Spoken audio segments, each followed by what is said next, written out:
tashi kaddarar haka ta zo, kuma ya fahari ka gode wa Allah, domin hakan ya nufa. Ya zo lafiya? Lafiya ka. Ya lamura. Wato abin da yasa nake neman ka. Na'am. Gani akwai wani dan takarar gwamna ne da muka tsaya. Na'am. Nake so a yi sawa ga duk wanda ya ji ta. Na'am. Zai san mun tsaida babban dan takara. Ba matsala. Amma ko nawa ne ni zan biya. Za mu biya. Ba ka da matsala insha Allah. Saboda na san ba dama ne ka wajen harshen waka. Ka gane? A koda shi sosai. Ba ka da matsala. Yawwa. Da matsala insha Allah.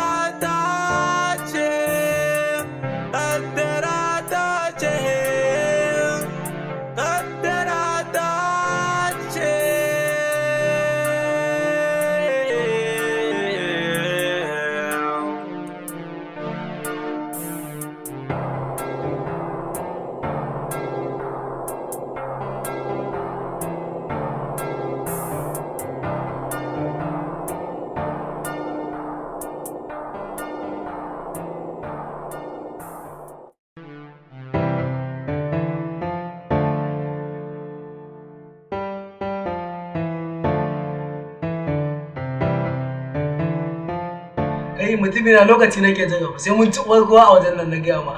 Wallahi kai ka sani abin da ka sani ne ai. Kowa sai ya kama gaban sa na gaya ma. Bulala na mi yanda ya kamata. Wallahi ai na gaya ma ka bar lokaci muke jira. Sakakis. Wallahi kowa na gaya ma zai gane fagas. Wallahi. Ai da ma abun haka ne. Ka san yaro bai zo ta ba sai ya taka. Gaskiya ne wannan.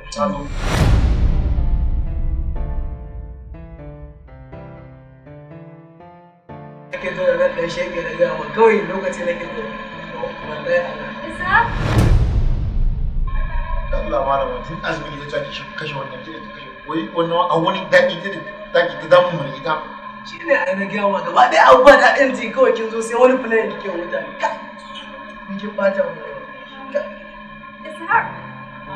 Gaskiya waka ta yi. Kayi matuƙar ƙoƙari. Ai ni a tunanina ba za ka iya ba. A tunanina sai ka wahalar da ni ta kwanu. Allah ne sai ya zai da garo ubangiji. Ai komai na Allah ne. Kin ga lafiya. Ya. Wannan kai ba ne. Kai ɗaukar kanka kike wani mawaki. Kin zo ke kuma kina tun waye a ina. Abin da nake so da ka tattare na kai na ƙara gaba.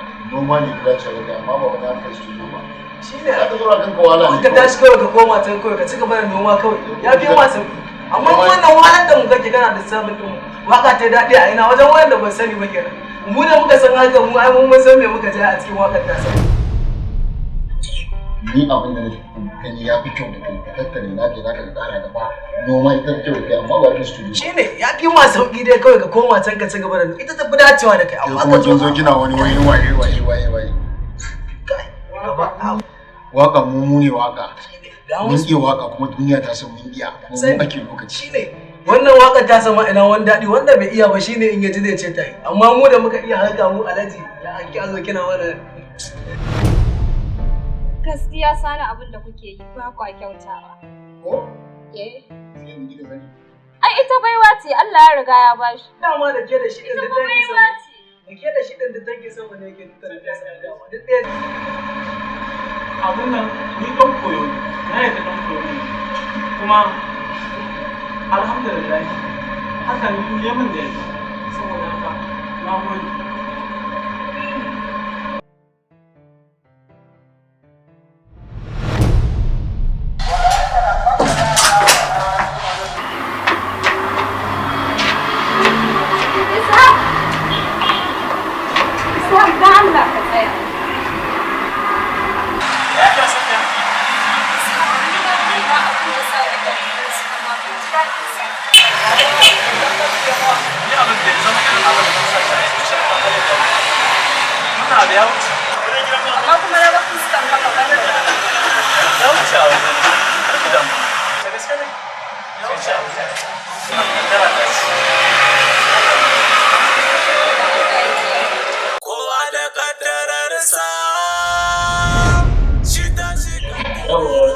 Abin da yasa na kira ku akwai wani aiki da ya shigo mana ne kuma aikin gaskiya mai ci da ba aiki ne saboda haka na sa a kira mu domin yau ina so in ji kowa irin yanayin fikirar shi domin ba na son a samu matsala a aiki nake so a yi aiki na fita kamar inda aka samu da aiki mai kyau to so nake in jarraba domin ku nake so ku wannan aiki saboda haka yanzu ina so kowa ya fara jarraba mu waka akan Imran Katanga suka yi shine wanda za a yi waka saboda haka ina so ɗaya bayan ɗaya kowa ya yi ji ta wace za ta fita saboda haka idan kun shirya ina so in bismillah.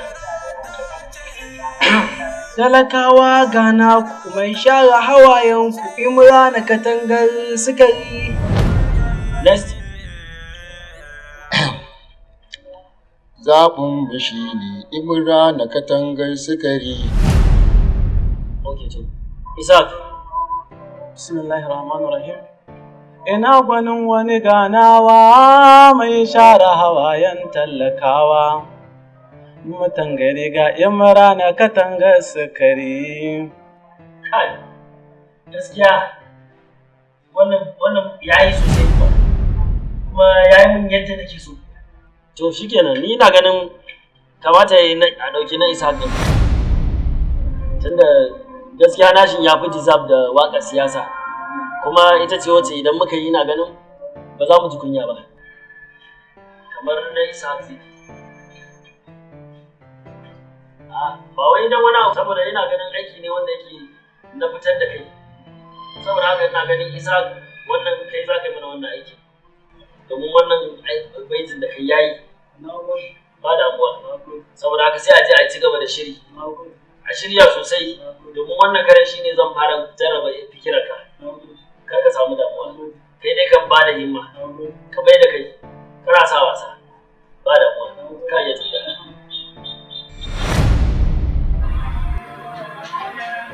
Ka gane ba? Ibrahim. Ko problem ɗin da yake damuna shi ne akan Isha. A ce shekaru na cikin wannan masana'antar ta waka lokaci ɗaya ya zo ya danne mu. Ni ma abin da nake tunani ke. To amma yanzu me mafita? Mafita shi ne wannan yaron Isha akwai shawara a kansa. Wace irin shawara kenan? Zan so in san wani irin mataki kake tunanin ɗauka a kansa. Wurin da a gani tunda na ce ka bar min komai ka bar min komai duk sanda abin ya faru kawai za ka ga. Ina sani abokina ba amma ka kai mana wasa da wannan saboda ka san ba kalmar kai mu kasar abin da zai ba. Ai duk wanda ya ci tuwo da mu to miya sha ne. Ina sani abokina. So ko get about. Na gode abokina. Ya fahari ka gode wa Allah domin hakan ya nufa gare ka kaddarar ka ce kaddarar ka ce. Assalamu alaikum. Aminu alaikum assalam. Babbar mawaƙiya Safiya, barka da zuwa. Barka dai babban mawaƙi Ishaq Global. Ina kika zo nan sunan ke kuwa? Kawai na ga ka rubuta a jikin waƙarka, shine na ce ma bari na yi karambani. Safiya kenan. To shi kenan. Na zo maka da wani albishir ba. Na ga oga ya fitar da wani waƙan siyasa na wani ɗan takarar gwamna. Ya ce kuma kai za ka yi. Haka ne ma ya gaya mini. Kuma ya ce tare da ke zani. Lallai ya ce za ka yi waƙan kuma tare da ni za a yi. Gaskiya ina taya ka wannan. To, na gode Safiya. A ci gaba da biyayya. Da kasance a ƙarƙashin mutum, ai kamata idan ka masa biyayya dukkanin abin da yake so ka yi mishi, shi ne za ka samu abin da kake so a rayuwa. Me hankali ya san da hannu? Ya za mu tuna dai abin ya so a haka, ai hakan ya kamata ne. Ba damuwa, Allah ya shige mana. Amin, amin. Allah ya yi damuwa, ba damuwa. Na gode.